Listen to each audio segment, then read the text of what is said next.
Hey Internet, Eric here again. You hate it, I don't tonight. You hate it, I don't. If you're new to my channel, welcome. It's a concept I decided to create, or, I don't know if I'm the first one to ever have this idea for YouTube, but it's an idea I have where I feel like I'm in the minority of really enjoying a film, and, because, critics hate it, fans hate it, all that stuff, and basically, like I said, I feel like I'm the only one who enjoys it. And if you are one of my, 38 subscribers that actually regularly watch my stuff, all two of you, Roger and Gollum, thanks guys.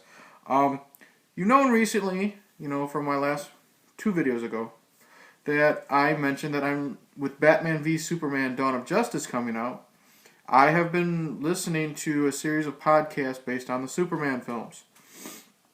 And if you watched a couple of videos ago, you saw that I had to, or didn't have to, but I reviewed Steel, starring Shaquille O'Neal.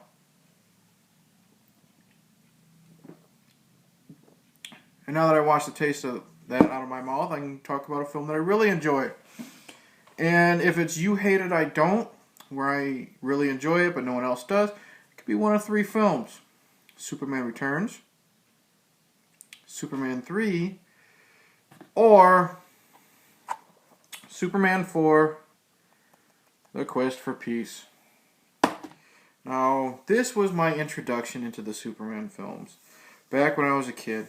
I don't know, probably 10 years old, what have you. I mean, it came out in 87. I don't think I saw it when it first came out, but my mom was a huge, huge Superman fan. She still loves Superman to this day. And this was the first film she introduced me to. And I loved it then. Still have a blast with it now. It is probably, out of all of the Superman films, including Part 2, which I think is the best made one, Superman 4 is the one I have the most fun with. And I watched it tonight with my daughter, and she had a blast too. It doesn't matter that she's 3 years old. She had fun. So there you go, she's on my side. Now, here's someone else's idea about Superman 4. There's a buddy of mine named Mr. Christopher Highland. Hey, Chris. And he's became a good buddy of mine. Met him online on Facebook. He's got a couple books out. Check him out. Me and him talk movies and TV shows and random shit. He sent me a YouTube video online, on Facebook. And I said I would watch it in a few minutes because I am watching Superman 4. And his actual response was, "Oh God." But at least it's better than 3. Part 4 is somewhat watchable. I swear whoever wrote that movie was on drugs. And you can quote me in your video if you want. So Chris, you're now YouTube famous. Yeah. But that tells you how people feel about Superman 4. If you're new to my channel, welcome. Plot spoilers in my reviews, blah, blah, blah. But it's part 4 in a Superman series, and it came out in 87. So if you're upset that I spoil this film for you, I'm sorry. Now, everyone is back here in this film. We got Christopher Reeve, we got Margot Kidder, we got, what's his name, Jackie Cooper, Gene Hackman is back, Mark McClure is in there for 2 minutes as Jimmy Olsen, no one cares. And then we have newcomers, John Cryer, who I will get to, and Mark Pillow as the villain. Now, basic plot is, and it's pretty basic, it's fucking Superman, okay? It's the 4th Superman film. Superman is inspired by a letter that Clark Kent reads at the Daily Planet. And it's basically a young boy telling him that we need to end the nuclear war. We're worried about the nuclear arms race and missiles and all that stuff. And Superman literally goes to the UN and he talks about how we need to end the war. There's no war going on, but the threat of war. So he convinces all the countries to shoot their nuclear missiles up into the air or up into space. He will catch them in a giant net and he throws them directly into the sun. Now, while this is happening, Lex Luthor has escaped from prison with help from his nephew, Lenny, who is played by John Cryer.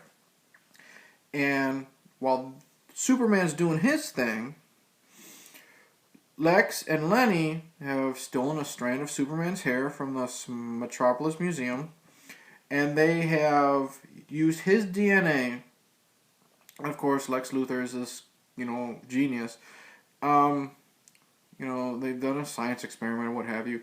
They attach it to the missile that's going to be shot out at in America. Superman grabs that missile, throws it in the sun, and that gives birth to a Superman clone, which Lex Luthor has dubbed Nuclear Man. And of course, he's basically got all the powers of Superman: power of flight, super strength. He's got these fingernails, these long fingernails that can actually pierce Superman's skin, hurt him. And the only weakness that Nuclear Man has, Nuclear Man is played by Mark Pillow, is basically if he's in the dark, since he was born in the sun, if he's in the dark, he's powerless. He basically shuts down. So Superman is fighting Nuclear Man. Eventually, Nuclear Man injures Superman by cuts with the fingernails. Superman gets sick, and basically Superman heals up, and they go at it. The end. Basic plot. There's a subplot of the Daily Planet, which is where Clark and Lois and Jimmy Olsen work. The newspaper. It's being bought out by this big conglomerate. They're basically the National Enquirer. They run the dirt sheets. And what the fuck is her name? I keep saying her sister's name. It's Mariel Hemingway. Beautiful Mariel Hemingway. And her father are the ones that bought out the Daily Planet. And it's basically, there's also a subplot of that. And, that's it. Now, how do I praise this movie that everyone shits on? Easy. Christopher Reeve is once again top notch as Superman, doing what's right, for the good of the nation, the good of the world. But when he's Clark Kent, what's great about Christopher Reeve is, everyone knows him as Superman, but I don't think he gets enough credit with his comedic timing as Clark Kent, because he's got to play two different people. He's a strong, Superman, character, but when he's Clark, he's just this fucking dork, all right? And he relies on a lot of physical comedy. There is one of my favorite bits in this whole movie is, I think it's directly stolen from the fucking Flintstones cartoon, where Clark Kent has a date with Mariel Hemingway, because she's got a crush on Clark, and so Clark and Mariel have a date. At the same time, Lois Lane is supposed to be giving an interview with Superman. So they decide to double date, behind Clark's back. So Clark and Superman basically have to be at the same place at the same time. You have Superman giving an interview with Lois, and then he causes something to happen. Like he burns the duck, the roast duck that's in the oven. So as Lois goes and checks on it, he flies out, switches into, the Clark Kent, his outfit, meets Hemingway. They have their little rapport. Something bad happens to him, so that way he's taken away from her. And it goes on for about 5 minutes. And I think it's really, really funny. Really well done. And you see Christopher Reeve just being funny. He's taken a different take on, he's not Superman. He's Clark Kent, this lovable doofus. And it works. Another scene is where Hemingway and him are at a gym. And they're doing aerobics. Of course, he's doing the stretches in the wrong way, and he's faking an injury so he doesn't have to do it. And that's very funny, very, physical comedy. And there's a scene where they bump into, I think it's, Hemingway's name is Lacey in this. They bump into one of Lacey's, I guess, old boyfriends, who's a trainer there. And of course, he's trying to be the macho guy, probably the ex-boyfriend, wants to make Clark look like a dork. So, he gives weights that are obviously too heavy for Clark if he wasn't Superman. And, Christopher Reeve has to play it like Clark. So he drops the weights and falls down and, gets hurt. And so eventually, Hemingway walks away. And then we cut to Clark walking away, and he walks into the asshole trainer again. And the trainer is like, "Hey, can you hand me those, that barbell?" And of course, Clark, and you could tell he was doing this on purpose, lifts up the heaviest one, and just basically, here you go, throws it at the asshole trainer. The asshole trainer falls off the bench, and he just looks at him. He's like, "No pain, no gain." Funny stuff. And what I can't praise is Christopher Reeve and Mariel Hemingway had some good chemistry. I mean, first off, Hemingway as Lacey started off as a spoiled brat, but then she grew to a likable character, like a real sweet person, and then their chemistry was really, really good with each other, What then we have? Let's talk about Gene Hackman as Lex Luthor. Once again, this smug villain. And what I love about Gene Hackman, like I said, he's very smug. There's a scene where he's talking to these other three criminals, and he's always talking about himself being the world's greatest mind. And the way Gene Hackman delivers this is you can tell he believes what he's saying about himself, and it's great. And let's bring up John Cryer as Lenny. His doofus Valley guy nephew. I'm not big on Valley guys or Valley girls. They're annoying. They're supposed to be. But Lenny here, John Cryer, is funny as hell. I love him because it's not overdone, but when he says "oh no," he's like "oh no," and his performance as a Valley guy is downplayed, but it still comes out great. I've seen John Cryer in Pretty in Pink. Boring movie. Hated him. Can't stand 2.5 Men. Here, John Cryer is great. Where else will you... John Cryer is great as a Valley guy in Superman 4. Where else will you hear that? Wow. Nowhere. And then the chemistry and the rapport between Hackman and Cryer is great. Hackman is this uncle who is basically using his nephew to get what he wants. You can tell John Cryer looks up to Hackman, this nephew looking up to his uncle, and this uncle just thinks of him as a pest. When Lenny breaks out Lex Luthor from prison, Lex Luthor looks at him and he's like, "I always pictured you as like the Dutch elm disease of my family tree." But it's great. One of my favorite scenes is after Superman has defeated Nuclear Man, and they're on the run. They're in a convertible that Lex Luthor's driving, and he's basically saying, "Lenny, we're gonna be on the run, and we gotta live some other place, blah blah blah." And then Lenny, who he loves music, he's got some drumsticks.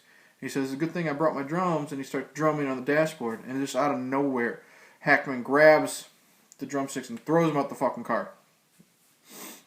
Then we cut to them driving down the highway. You don't see the characters, and then the next time we see John Cryer or Lenny, he's literally just pouting on the door window. So much fun. Now let's talk about Nuclear Man. Another thing that I really, really enjoy of this film. Mark Pillow plays Nuclear Man. Don't know who Mark Pillow is. But Nuclear Man is like I said, he's a clone of Superman. Except he's got this blonde, 80s hair. And he's got these long fingernails that do look like spray-on Lee press-on nails. Whatever. But I really like how creative they can be with Nuclear Man. Okay? Nuclear Man is voiced by Gene Hackman. I don't know why they came up with this idea, but I really enjoy it. I think it's really cool. It's Gene Hackman's voice taken down an octave or whatever. It's very deep. But it sounds very, very menacing. And it's done really well. I love when we first see Nuclear Man. He debuts in front of Lenny and Lex, and he just extends his hand, and Lex is just so cool about the situation. He walks up to him and literally, as Nuclear Man puts his hands out there, he puts his cigar up to Nuclear Man's fingernails and just lights it and smokes it like it's another day in the office. Fun scene. There's this, and I love the fights between Nuclear Man and Superman. First off, Nuclear Man creates all this havoc. All right, he blows up the Great Wall of China. And yes, Superman rebuilds it. Everyone talks about how this stupid scene. Superman rebuilds it by shooting some, like, staring at the wall, and you see some, like, wind effects, and it rebuilds the Great Wall of China. And everyone shits on that because, Superman can't do that. Okay, remember in Superman 2. Superman 2 is probably the most well-loved of all the Superman films. Zod reaches for a gun, and the gun comes to him. So this is another Kryptonian doing this in the most well-loved Superman films.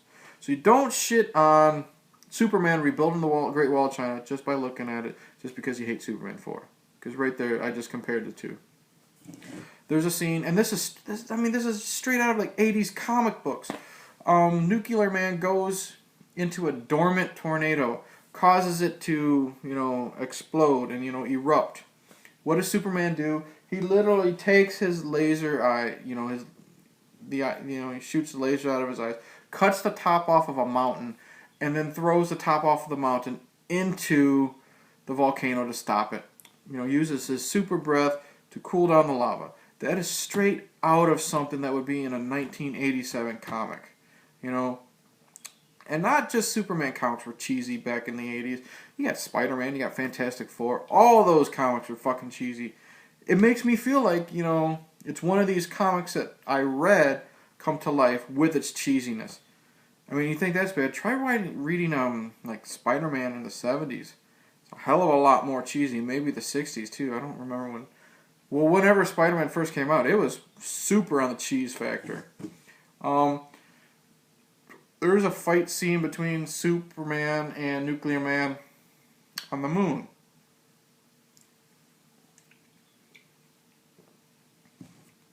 Bear with me, because the reason why I love this is because, of course, they're fighting in slow motion. And then, I don't know if it's intentional because there's no air, on the moon. I don't know if it's intentional because I don't know fucking science if they're moving slow because of that, because of the gravity, or if it's done intentionally because here in this scene, you got Nuclear Man growling and snarling like Godzilla, and they're doing these slow motion fights and everything. There's a scene where Nuclear Man literally grabs Superman by the leg and throws him. This reminded me of a fucking Godzilla movie, okay? And it was done in a fun way for me. It reminded me of those old Godzilla movies where you got the two fucking dudes in the suits, and it's so over the top and unbelievable. But here it's fun. So I don't know if this was intentional, but I loved it. Yes, the special effects are crap, but you know what? I can overlook a movie with crap special effects if I'm having fun. And, in closing, Superman 4 is probably one of the most fun superhero movies I've had ever. Other than, like, Guardians of the Galaxy, and that's saying a lot. I'm not talking about being great. I'm talking about having fun. Turn your brain off. Have fun. This, Guardians of the Galaxy, X-Men 3, which will also be on this You Hate It, I Don't list. But, fantastic, fantastic movie. One other person I want to praise is Jackie Cooper as Perry White. Perry White is the publisher, the head editor of the Daily Planet, and he's in this movie for like 5 minutes. But Jackie Cooper is this take no shit, he, as Mr. White, takes no shit from anybody. It doesn't matter if it's Hemingway's, father. It doesn't matter if it's his own employees. He reminds me of J. Jonah Jameson from, Spider-Man. J.K. Simmons was perfect in the Spider-Man films, the Sam Raimi Spider-Man films. And he reminds me a lot of J.K. Simmons' performance, just not as much of an asshole. He's just more of like a grumpy old man. But he's great. I love every time I see Jackie Cooper on screen here. Yeah, that's it. Yes, like I said, it has its faults with Nuclear Man's, press-on nails, the bad special effects. Like I said, everyone shits on the scene with the Great Wall of China. There's a scene where Nuclear Man kidnaps Mariel Hemingway, takes her up into space. She's still breathing. Just overlook that. But then again, and then the scene where Nuclear Man is just destroying downtown Metropolis trying to get to Mariel Hemingway. You know, he's got, cars exploding and everything. It's just a fun popcorn comic book movie. Crack open a beer, get some popcorn or cookies or chicken wings or whatever fat people like me like to watch when they, like to eat when they watch this stuff. You'll have a blast. And if you don't, at least me and my daughter enjoy it. So, Superman 4, give it a shot. If you hated it back then, give it a second shot and go with it in the mind frame that it's not a great film, but it's a fun film. So, there you are. Thank you for watching. If you like this video, please like it. If you want to subscribe to my channel to be up to date with other You Hate It, I Don't, or just regular movie reviews, or sometimes I get drunk and I just rant about certain subjects, please subscribe. Please tell your friends. And if you want to, give my other videos a shot. I'm also trying to get views up. Other You Hate It, I Don't. I also talk about horror movies that people shit on. Sylvester Stallone movies. The usual stuff people shit on that dorks like me like. But yeah, since this year, 2016, is the year of the superhero film, I will be doing more You Hate It, I Don'ts, obviously. We will throw in the X-Men movies, some of them, that I know for a fact I'm the only one that enjoy, or mainly get shit on. And then, of course, the greatest superhero of all, Howard the Duck, will make this list. And then, of course, I know I'm going to be seeing Deadpool in a couple days, so I will be reviewing that, what have you. But in closing, please comment below. I love the interaction, the whole usual spiel, blah, blah, blah. Cheers, and just say no to nukes, just like Superman says.